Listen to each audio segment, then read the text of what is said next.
അടുത്തതൊരു profit and ലോസിന്റെ question ആണ്. നമ്മൾ ഒരുപാട് വട്ടം നേരത്തെ സെഷനിൽ ഡിസ്കസ് ചെയ്തിട്ടുള്ള ഒരു ഷോർട്ട് കട്ട് നമുക്ക് യൂസ് ചെയ്തുകൊണ്ട് വളരെ പെട്ടെന്ന് അതിന്റെ ആൻസർ എടുക്കാം, ഫോർമുലാസ് ഒന്നും എടുക്കാതെ. അപ്പോൾ നമുക്കവിടെ പറയുന്നത് ഈ shop keeper allows A discount of 12% on his customer and still gains 18%. അപ്പോൾ നമുക്ക് ഡിസ്കൗണ്ടിന്റെ പെർസെൻറ്റേജും ഗിവൺ ആണ് ഓൾറെഡി 12% ആൻഡ് ഓൾറെഡി പ്രോഫിറ്റിന്റെ പെർസെൻറ്റേജും ഗിവൺ ആണ്. പ്രോഫിറ്റിന്റെ പെർസെൻറ്റേജ് തന്നിരിക്കുന്നത് 18%. നമുക്കവിടെ ഇനി വാല്യൂസിലേക്ക് വരുമ്പം മാർക്കറ്റ് പ്രൈസ് കണ്ടുപിടിക്കാനാണ് നമ്മളോട് പറയുന്നത്, MRP കണ്ടുപിടിക്കാനാണ് പറയുന്നത്. നമുക്ക് ഓൾറെഡി അവിടെ എന്ത് തന്നിട്ടുണ്ട്, കോസ്റ്റ് പ്രൈസ് ഓൾറെഡി ഗിവൺ ആണ്.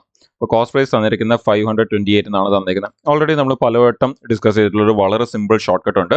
നമുക്ക് പെട്ടെന്ന് നമ്മുടെ കോസ്റ്റ് പ്രൈസിനെയും മാർക്ക് പ്രൈസിനെയും സെല്ലിംഗ് പ്രൈസ് ഇല്ലാതെ തന്നെ കണക്ട് ചെയ്യാൻ വേണ്ടി യൂസ് ചെയ്യുന്ന ഒരു ഷോർട്ട് കട്ടാണ് നമ്മുടെ 100 മൈനസ് ഡിസ്കൗണ്ട് പെർസെൻറ്റേജും അതുപോലെ തന്നെ 100 പ്ലസ് പ്രോഫിറ്റ് പെർസെൻറ്റേജും. സോ ഇതിന്റെ റേഷ്യോ എടുക്കുമ്പോൾ തന്നെ നമുക്ക് ഇവിടുന്ന് CP MP തമ്മിലുള്ള റേഷ്യോ കിട്ടും.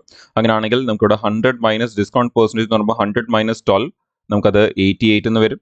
ആൻഡ് നമുക്കിവിടെ 100 പ്ലസ് 18 എന്ന് പറയുന്നത് നമുക്ക് 118 എന്ന് വരും. നമ്മളൊന്ന് ക്യാൻസലോട് ചെയ്യുവാണെങ്കിൽ നമുക്കിവിടെ 44 എന്നും അതുപോലെ തന്നെ നമുക്കത് 59 എന്ന് കിട്ടും.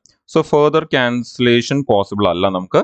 സോ ഇതാണ് നമുക്ക് കിട്ടുന്ന റേഷ്യോ. ഇനി നമുക്ക് ഇതിലെ ഒരു വാല്യൂ നമുക്കറിയാം, ഏത് നമ്മുടെ CP ഗിവൺ ആണ് 528 എന്ന് പറയുന്നത്. നമ്മുടെ ഈ 44 എന്ന് പറയുന്നതാണ് 528 എന്ന് പറയുന്നത്. നമ്മൾ എന്ത് കണ്ടുപിടിച്ചാൽ മതി, ഈ ഒരു 59 എത്രയാണെന്ന് കണ്ടുപിടിച്ചാൽ മതി, നമുക്ക് ആൻസർ കിട്ടും. സോ അങ്ങനെയാണെങ്കിൽ നമുക്ക് അതൊന്ന് കണ്ടുപിടിക്കാം. അപ്പോൾ 528നെ നമ്മൾ 44 കൊണ്ട് ഡിവൈഡ് ചെയ്യുമ്പോൾ 1 എത്രയാണെന്ന് കിട്ടും. നമുക്ക് വേണ്ടിയത് 59 ആണ്. സോ നമുക്ക് ഇൻറ്റു 59 ചെയ്യുമ്പോൾ നമുക്ക് അതിൻ്റെ ആൻസർ എത്രയാണെന്ന് കിട്ടും.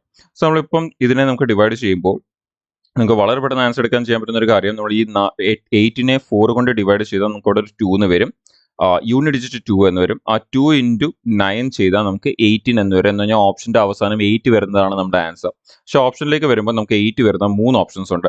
അതുകൊണ്ട് തന്നെ നമുക്ക് ആ യൂണിറ്റ് ഡിജിറ്റ് കൺസെപ്റ്റ് യൂസ് ചെയ്യാൻ പറ്റില്ല. പക്ഷേ ഒരു ഓപ്ഷൻ നമുക്ക് എലിമിനേറ്റ് ആവും, ഓപ്ഷൻ C നമുക്ക് വരത്തില്ല.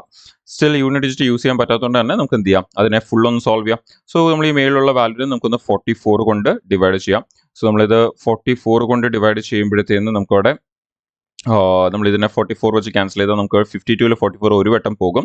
അതിന് ശേഷം നമുക്ക് റിമൈനിങ് ഒരു 8 വരും. ആൻഡ് 8 ആണ് അവിടെ ഉള്ളത്. സോ 88 എന്ന് വരും. 88 എന്ന് പറയുമ്പോൾ നമുക്ക് 12 എന്ന് വരും.